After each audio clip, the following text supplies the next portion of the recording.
রমজান সামনে, এবারের রমজানে টার্গেট নাও 30 দিনের রোজার মাধ্যমে দিল থেকে আল্লাহর কাছে এইভাবে 30টা দিন হাতে গুনে তুমি আল্লাহর সাথে ওয়াদাবদ্ধ হও যে আল্লাহ 30 দিন আমি রোজা রাখবো। এবং যৌন চাহিদা, লজ্জাস্থানের চাহিদা, অশ্লীলতা, বেহায়াপনা, নর্তকী, নাচ গান, উলঙ্গ ছবি দেখা, নারীকে নিয়ে চিন্তা ভাবনা, মেয়েকে নিয়ে অশ্লীল চিন্তা ভাবনা, অবৈধ কোনো প্রেম সম্পর্ক, হারাম কোনো রিলেশন,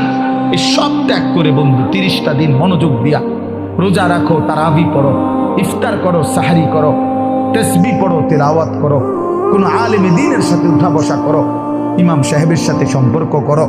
ইনশাআল্লাহ দেখবা আল্লাহ চাহে তো 30 দিনের মাথায় আল্লাহ বলেন লাআল্লাকুম তাত্তাকুন, আমি আল্লাহ ওয়াদা দিলাম মোমেন তোকে মুত্তাকি বানিয়ে দেব।